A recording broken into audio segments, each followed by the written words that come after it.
Meche todo mi tole mi kudo azan gagbe azan tenego gbero josuome mi meyin agbokwe gbe ton le mi la do mi loji azome yo e do mi loji mi ni tenkun bonu sien mi do ni depo pede bonu ko mi sinsin de su ni depo e na so bo nu gege na ti bo mi na pe obra blood azome mi ka ya bodo mi la kwesi apako yo nu e ma do aiton nu e ma tun aye na be akwede me gidigidi yo mi ni ma blood mo koton de budo igbe o lo ko mi to e ka bele le mi la do mi kum loji asupa si ko tentin kon do po de bo awa jije de we me makado asu alo me mado asia me na do no loji ikun so le ni menu e o akana tun po mo loji ni mi wa na me na no kan isi apako yo mi mo loji alo ganji lo agbaza mi bo nu kiko awa jije na tinwe we kwi na zawe we kwi apoton kun we go mi me kai agbozuka meton le o mi na do mi kum loji mi na tun loji ro azome yo nu gege na tin bo mi na pe obran bibloto ba wa jije na tin lo nu mo koton le kon pepepe mi na tun kum loji o ve pe di na tin mi amo u ve ni okuna zombo mi na pe obran gon ma blonu edo te pon mi le o akwesi apako yo mi ni tun kum loji ro mi na lebo mi onukun pede bo na sin fen pede e na zombo nu ko ina tin mi da akwesi na sin apako lo ko mi to e kai toro le o mi na do mi kum loji ro me odo asu alo me odo asi yo mi mo loji ro kondo kodo asu pasi potenti awa jije de we me kai toro bo ma odo asu alo bo ma odo asi ya mi na do no planet venus so planet mo koton e na zombo to na jeme gigi toji amo wori su kana lo kuchen tiwe e kai la me na lo gan isi apako yo mi mo loji ro akuna ba ko mna ba so do igbesi ansan gbe alo ganji la gbaza pe me we kwi ana zan we ko atonu kun we go mi me kai we do bule mi na do mi kum lojiro mi ni tun lojiro azome o mi mo lojiro nu edo nu kumide bodo mi na blue tanta nu edo nu kumide bona so do azomi ton ko nu mo ko ton mi na pe obran bibloto amo mi na lebo tun kum loji mi na blue tete nu akwesi zansi apape pepepe mi no ba blanda nu me amo edo nu ni egbe ton eni kombo na mama na ajevo bo kala do nu kun loji we me odo asu alo we me odo asio ani ten kombo nu fifa ni no we do to me nu kiko ni supo bonu singidi do we binu ali depo we me kalo jemo ye bu ma do asu al bu ma do asia mi na don we su kum lojiro we ni level do suru pede bo tu lojiro me na ya sunu me na ya sinu we me okun do apa fini tin tro lo din le alu le gbon o amo ikun sunu no le me chumra wa o tu wo mi kla level do no lojiro la me na ro kan si apa ko yo an do ganjiro agbazaro we kin akara za o ikun kande wo go e na za mo da gbe na tinwe mi me kai agasale bo mi lo cancer o mi na do mi da aso si apapo yo mi mo lo jiro nu ko tin mi da aso si apapo bo me gege na lebo pagbe nu mi trala kan mi ton azogbe mi ton le gege na pagbe nu azo wa mi de yo ni mi kawa akwesi apapo yo elo do lo jiro akwesi zam ma do nu kunton akwesi zam ma li pon we ti o zan e ma blu nu mo koton lo egbesi azangbe o asupa si ko tete yo ko me sin pede na wa singi kan wa elo jiro e kablu dede yo nu mo koton e kun suna hodo me ka bo zana ku ni mi kawa mi me ma do asu alu mi me ma do asilesi apapo yo mi na do mi pon lo jiro mi ni tun lo jiro ndina me mi babuna mo me na ya sumi alu me na asini o amo eloji mi to le mi apoji pede ni mi kawa la me na no kan isi apapo yo mi na do mi pon lo jiro mi me cancel o no e yo lo microbe le de kuna pe mi udo egbesi azangbe o we kwe mi kana zan wa yin kan de nu ko atongo ewe mi na zan mi me kai kini le mi na do mi kum lojo e do mi ni no te pon didio gege ti mo na wa zo men mi didio gege na ti mo na chino as jomi tonkon nu mo ko ton ni maka enu mo na pacha mi o e do gunde dio we ko ton dio eno yon lo ko meton bo kana do nu we me ile yon kum la jiro akwesi apapo ni so ali tu lo jiro akwesi kan to yo ina ja ipede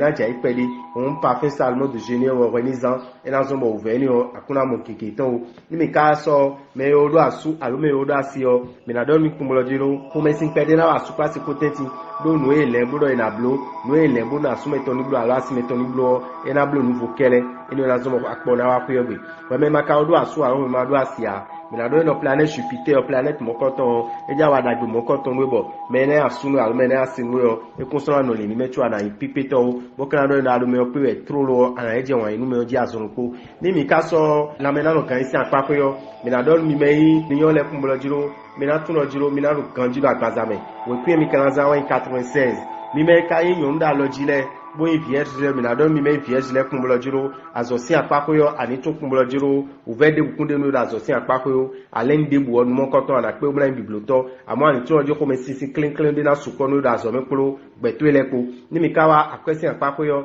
mi na do no kumbulo jiro ndebu de ajablo bo ja be akwede me ba ma tunu pon e do ni kan fobio we ma me ahadi we ni ka we ma me bo tunu we yo town we to be akwedo nu mokoto me ni mi kawa super security yo mi na do mi lo jiro kondo kona de awa jije na de nukiko gege na de mede sepon enalebo sukon mino egbese azangbe loko mi to kai fies bo ma do asu alubo ma do asia mi na do mi ko loje mi siblo sport pede yo ena wadagbe mi do agbazame we kwin mi na zan we kwin nego mi me kai nu dagan lebo mi yo do balance le yo mi na do mi kumlo jiro pepepe nu gege na tin mo na fe onu mi la so me lo igbe bo jide do mewo mi ni alebo depo pede do azomi to me bo kla do mi kumlo jiro me kai balance bolo peche se edmuka do asu albodo asio mi na do no joko mesi pede na asu pa se potenti we me maka do asu alo me do asia mi na do no kumlo ji pepepe ana pe mede bon to na cheme otonji amo ikun kran inu bo wa so aso do tameu mi wa akwesi apako yo mi na do no kumlo jiro ani tuno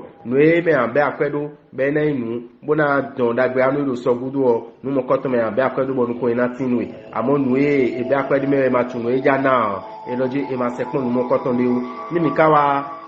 azosi apako no po mi kla do no jiro de malgré que a kondo jidedo we got to le well e de kana mo mejo metwe ma le so ido ajo mo na le bo pagbe no town we pia kana zan e wen kun pogo mi me kai won click le bo mi yodo scorpion le yo mi na do mi kumlo jiro mi na tun lo jiro azosi apako yo uve de bukuna de mi o mi me ko ko me de si e ko gbe mi ton epo mi me de ko ga mi ton epo tagbaje yo mi na mo lo jiko be si mo koton ena je vivo simbe si egbeji ni mi kawa a question apako yo mi na do no kumlo jiro uve de bukuna no la question apako yo elebo yo a ena le doa lo wibo apena ja keji nu e mo ndu e ale bona sa egbe yo ala pe bona insistato bo kana do ko me scorpion lo ko de ma do asu alo de ma do asia mina do no kumlo jiro ani tuno me na asunu alo me na asinu yo ana pe mede me mo koton ekunka imebo ana do jide de obina do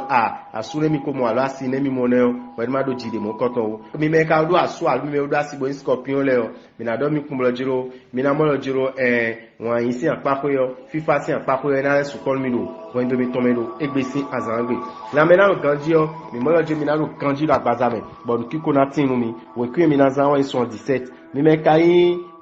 gadato le o mi na do mi kumlo jiro ero di do jiro dandame yo mi ne tulo jiro nuwe do nukun mi de alo nuwe wa mi de la zome yo ekuno tuntun mi yo me kana tun mi fe chuo mi kana tun kumlo jiro nu keke na tin do akwesi apape bo mi na pe obna in bibloto bo mi nu bi na je hun mi na je gangbe lopo de mi na block mo wa lo jiro akwesi zan dize pe wo ewe mi na jodo ekun ala gbe mi o ni mi kawa la super security yo mi na do mi lo jo ko me sinsin gbagbagba hold on me de o san mani ta me pon mi ni de mo koton pon bonu suru oni sukon mi de so in sin bateo suru oja mi lo bibio mi e na so mo mi na mo me na asumi a me na asin mi odo awa jije mi lopo mi to e kai sagitele o mi na do mi kumlo jiro nu kiko ni sukon mi do egbe na so mo mi na lu kanjiro agbazabe we kwi mi na san we kwi tenengo mi me kai ye we zogbanole mi na do mi kumlo jiro planète yo do mercure planète mo koton elo dagbe wa mi ebo nu kiko awa jije mi kodo nu me gbe sise yo na sukon mi da so me mo ni okran inu ko inu mi chuo we me karo capricorn yo mi na mo lo jiro anadon o inu keke wa koyogbe bona de loi kegeton de minaza akwegbon li akweyo enizangbonle e ma soblo le wo nu mokoton anado kegero egbero akwesin apapo inu fami to efitu ya situele bokana le bodon ko me capricorn o kumlo jiro ani tulo jiro ko me odo asu alo ko me odo asiyo mi mo lo jiro konduko no na de asupa si potenti de abina blogun bonu ko inati de mina blogun o dagbe nati yo no ena ile limitondo egbesi ansan gbe one mi mo taga de bulu mi tenti an ko me maka odo asu alo ko me odo asiya mi na donu kumlo jiro ani tulo jiro emina momena asunu mi alo mena sinu mi yo ekonsona no le nimeo mais mon coton e o la pato e do beja bo kana do no kumblo jiro e na mena no kan si apapo we o me mo lo jiro anu kan jiro agbazame we pin akana zan we kun ko nu kun opogo e wa dazan mi me ka inverso bo mi rodo 50 le o mi na do mi kumblo jiro azome o mi na mo lo jiro gbekli ko do me de gbe menu ado me de menu ado po nu mo coton mi kuna mo ro gbe mi ton lesi o bo me ro ko kuna ba mla blo aso ton rovo mi je su mi nu bo ko do nu mo coton bo blo mi ton rovo bo kana do no kumblo jiro a kwesi apapo we o elo di do ji woni tenkon bonu me ro ko do nu ero azo to me ro ko do nu bo we pe ko no blo nu gege do po elo jiro me mo coton amayon blo a ina do ko nu bo nu e ka do nu mo coton ina do ro akoba me ènìyàn kwezan e ma do be akwadu no lo me be na ebe ton o mama ina nu kumeton kele na ku be na ya bi na ku mo ko na fo do fine bo kana do ko me yo do asu alo me do asi bo inverso me na do ni kumblo jiro mi mo lo jiro awa jije de nu kiko do asu pasi potenti ka bo san ku cho ko me ma ka do asu alo ko me do asi ya mi na do nu lo jiro me na asu ya me na sinu yo me mo koton e konsona no le ni me o lo po de an ko an tun pon lo jiro ko to ele ni manu ko we o ado ko de o eni mo de ji do mo bo ni ka ina me na no gan si apa ko we o no na ti kon we pe de do ebe si azan we akasi ya ogboje o ena so ma do kan ji do agbazame we pin ana zan 39 mi me ka revile o mi na do nu revile kumblo jiro mi na tun lo jiro ebe si azan gbe ni contrat de bo e ba ja signé e o association commerciale nde bu ba ja signé o e do eni do aite mo pon kan ji we tubo signé do ebe si azan gbe kale bo yan azan da gbe bo e ra blo mo koton mi kana do nu we me poisson kumblo jiro ani tun lo jiro